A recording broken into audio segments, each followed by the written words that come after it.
Hello guys, channel knowledge for you में आपका स्वागत है।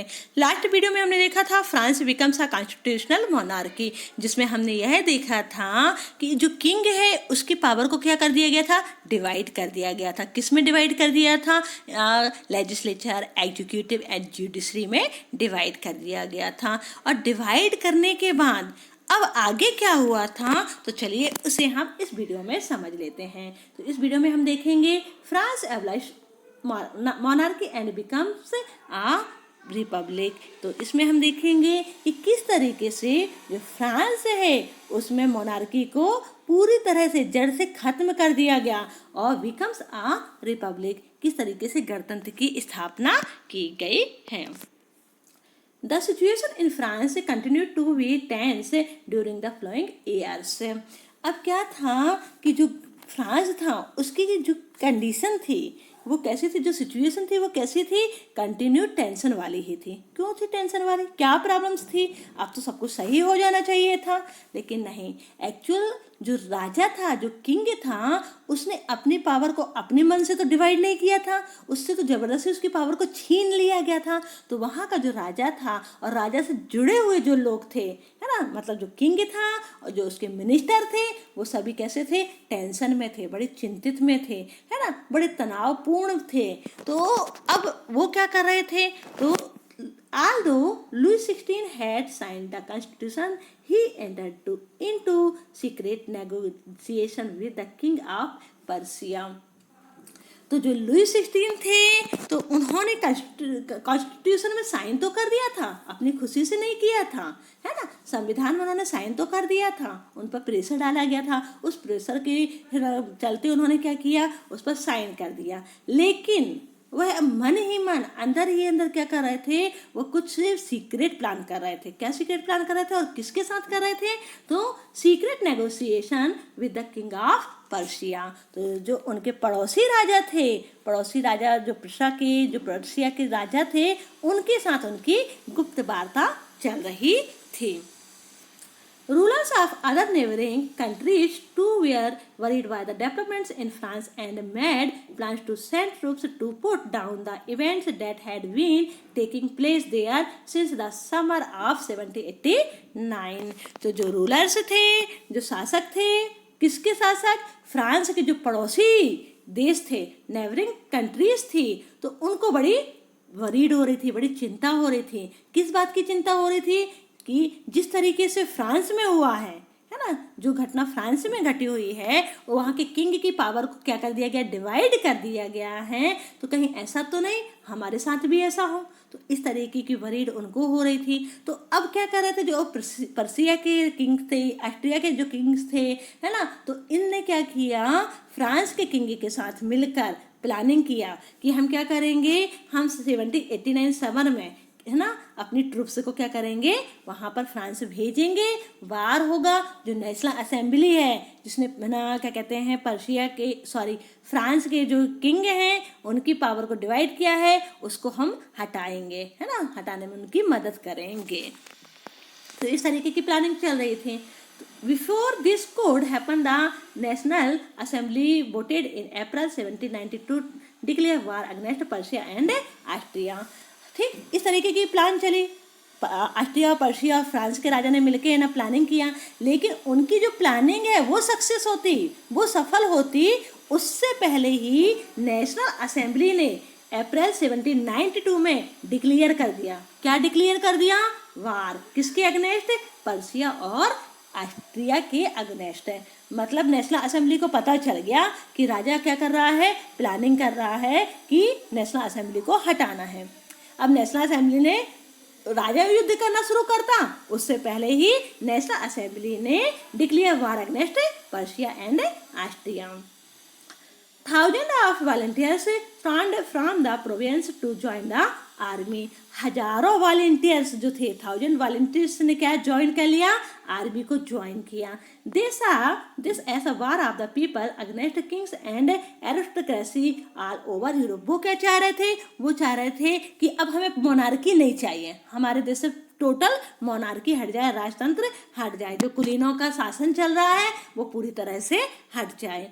Among the patriotic song they sung was the Marseillaise, composed by the poet Roger T. Slay. It was sung for the first time by volunteers from Marseille as they marched into Paris and so got its name. The Marseillaise is now the national anthem of France. तो जो volunteer थे जब वो युद्ध में जा रहे थे, युद्ध में लगते हुए जब वो पैदल उनकी सेना निकल रही थी, तो जो हजारों लोग है ना जा रहे थे, तो उन सब के ओठों पे क्या था, देशभक्ति के गीत थे, है ना।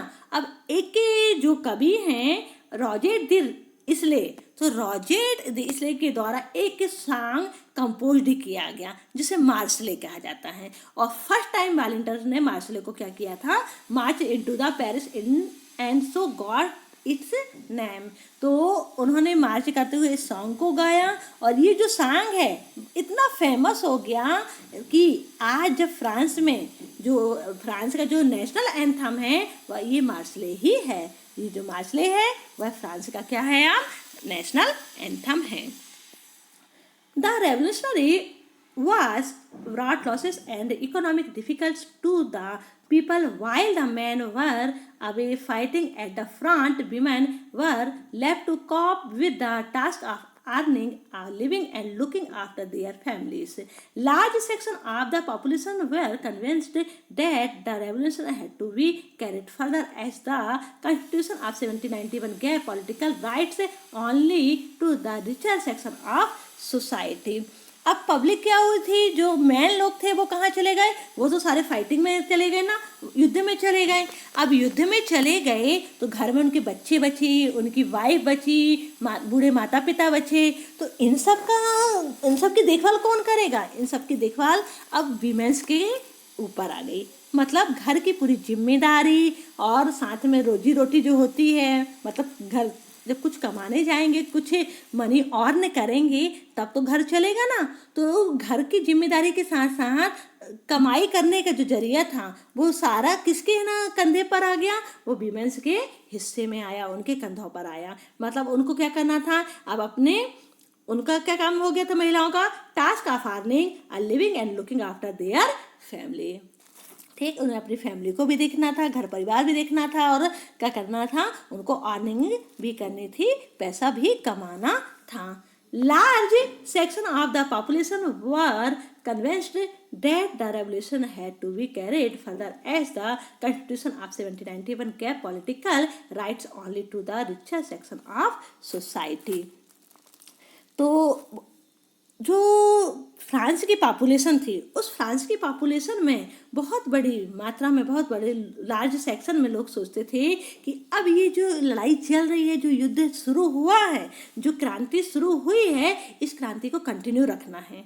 कब तक रखना है, जब तक कि मोनार्की पूरी तरह से ना हट जाए, है ना। तो इसलिए उन्होंने क्या किया कि वार में पार्टिसिपेट किया, और इसलिए भी किया था कि जो 1791 में कॉन्स्टिट्यूशन तैयार हुआ था तो उसमें क्या किया गया था, जो पॉलिटिकल राइट्स थे तो वो किसको दिए गए थे, सिर्फ रिचर सेक्शन ऑफ सोसाइटी, जो अमीर तबके के लोग थे सिर्फ उनको बस क्या दिया गया था, पॉलिटिकल राइट्स दिए गए थे।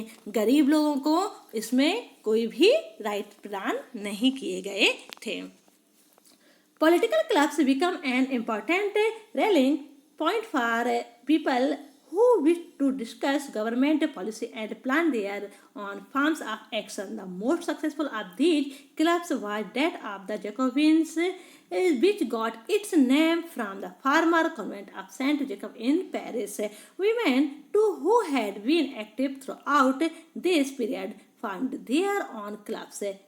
ठीक, तो यहाँ पर बताया गया है कि अब यहाँ पर ये सारी चीज़ें जो घटनाएं हो रही थी तो इसी बीच लोग इकट्ठे भी हो रहे थे, गैदर कर रहे थे, है ना। और कुछ पॉलिटिकल क्लब्स भी बन के सामने आए, और इन जो पॉलिटिकल क्लब्स बन के आए थे इनमें क्या हो रहा था, जो गवर्नमेंट की पॉलिसी थी, प्लान्स थे, ठीक, इन पर बहस हुआ करती थी कि भाई ये जो है ना पॉलिटिकल प्लान्स हैं, पॉलिटिकल पॉलिसी वगैरह हैं, तो क्या ये हमारे लिए ठीक है या नहीं, इन पर बड़ी जोरदार बहस हुआ करती थी। लोग आपस में क्या कर रहे थे, बातें कर रहे थे कि हाँ ये हमारे लिए सही है या नहीं है। अब इसमें से एक क्लब ऐसा था जो मोस्ट सक्सेसफुल हुआ, उसका मतलब वह बहुत ही पॉपुलर हो गया। The most successful of these clubs was that of the Jacobin club. तो जो जैकोबिन क्लब था वो सबसे ज़्यादा सफल हुआ, सबसे ज़्यादा आगे हुआ, और इसका जो नाम पड़ा था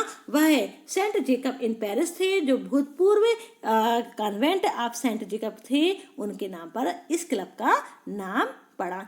इसके अलावा जो वीमेंस थी, वीमेंस के भी पीछे नहीं थी कि अगर आप सोचे कि मैन बस के ना क्लब बन रहे थे, तो नहीं, वीमेंस भी जो थी तो उन्होंने भी अपने क्लब बनाए, उन्होंने भी जो पॉलिटिकल क्लब्स को तैयार किया और उस पर किस तरीके से बहना, मतलब हमें राइट चाहिए या हमारे क्या अधिकार हैं, उस पर उनकी बहस होती थी, बातें हुआ करती थी। The members of the Jacobin Club belonged mainly to the less prosperous section of society। तो जो जैकोबिन क्लब था तो उसमें जो क्या कहते हैं मेंबर थे, वो कौन से मेंबर थे, किस तरीके के मेंबर थे, वो बहुत ही अधिक समृद्ध, अमीर, रईस लोग नहीं थे, रिचर लोग नहीं थे, बल्कि कैसे लोग थे वो they include small shopkeepers, artisan such as shoe makers, pastry cooks, watch makers, printers as well as servants and daily wages workers। तो इसमें कौन था, है ना, इसमें था आपका शू मेकर थे, आपके आर्टिशियन थे, है ना, पेस्ट्री कुक्स थे, और जो आपके सर्वेंट थे या डेली वेजेस वर्कर थे, ये इनमें इंक्लूड थे। दियर लीडर वाज मैक्सिमिलियन रॉबेस्पियर, और इनके जो नेता थे वो कौन थे, वो मैक्सिमिलियन रॉबेस्पियर थे। A large group among the Jacobins decided to start wearing long striped trousers similar to those worn by dock workers।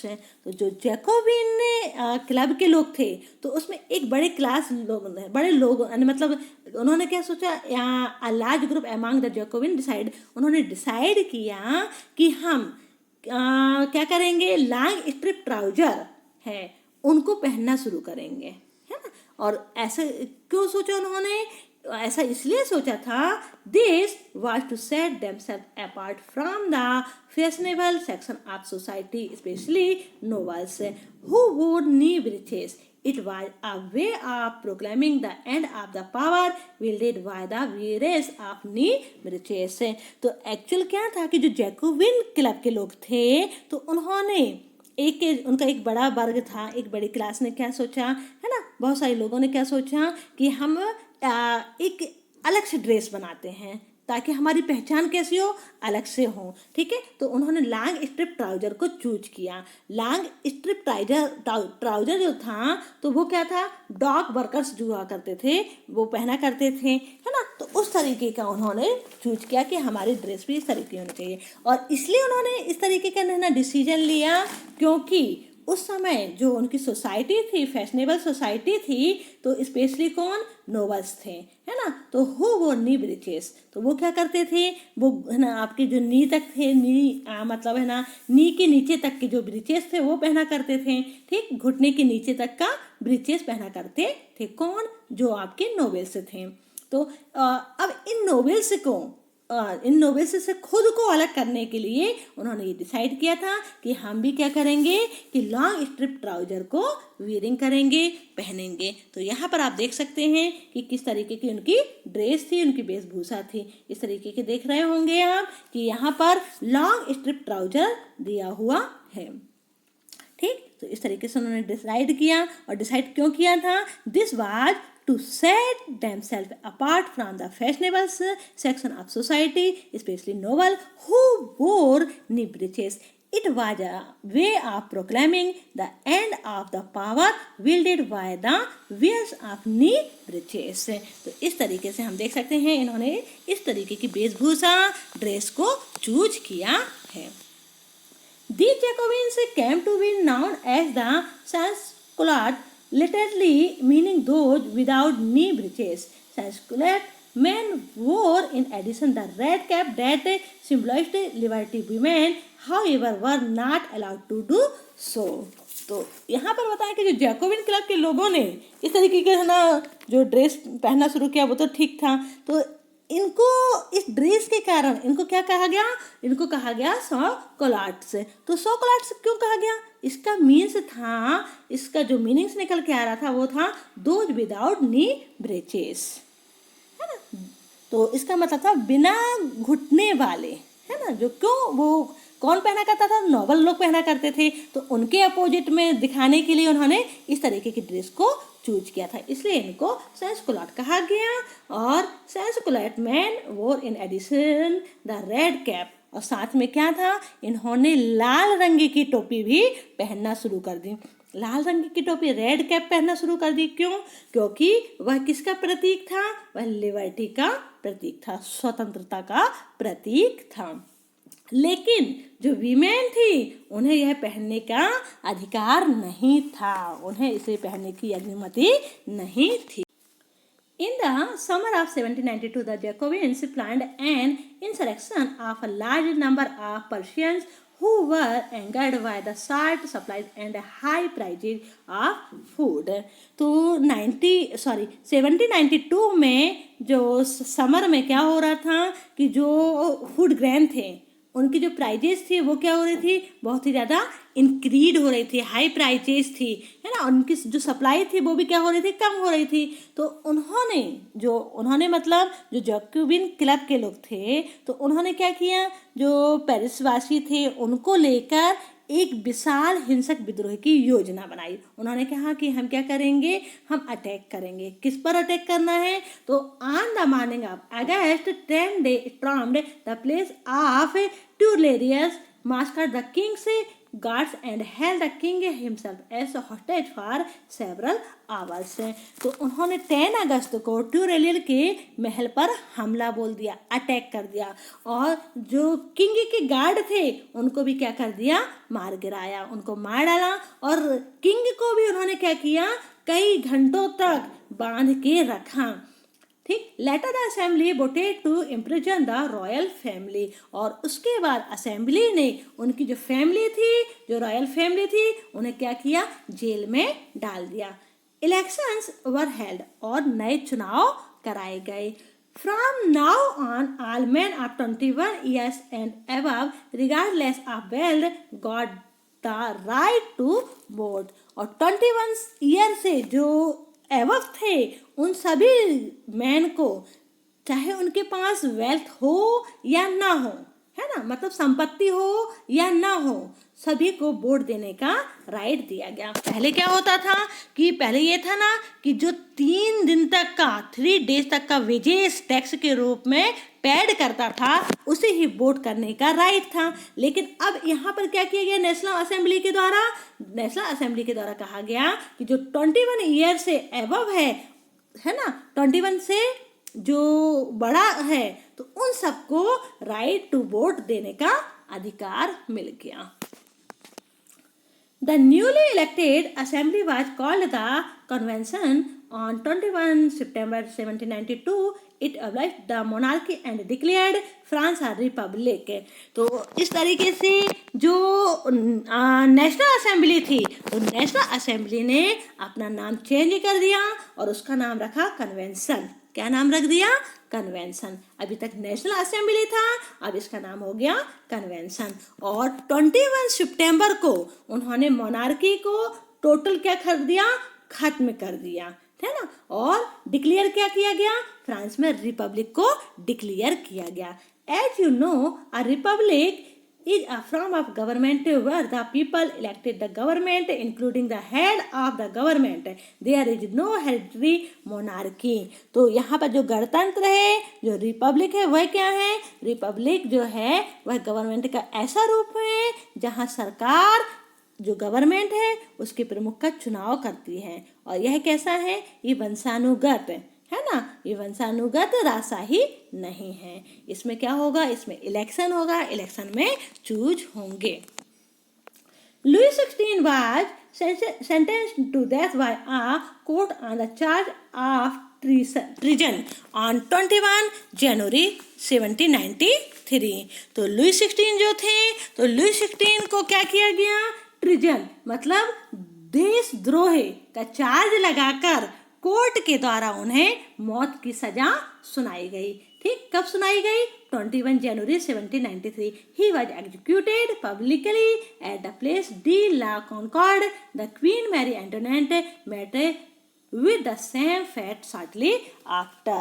तो लुई 16 को जो कोर्ट था उसके द्वारा ट्रिजन का चार्ज लगाते हुए क्या किया गया? एग्जीक्यूट कर दिया गया 21 जनवरी 1793 में। मतलब लुई 16 को क्या किया गया? मौत की सजा सुनाई गई।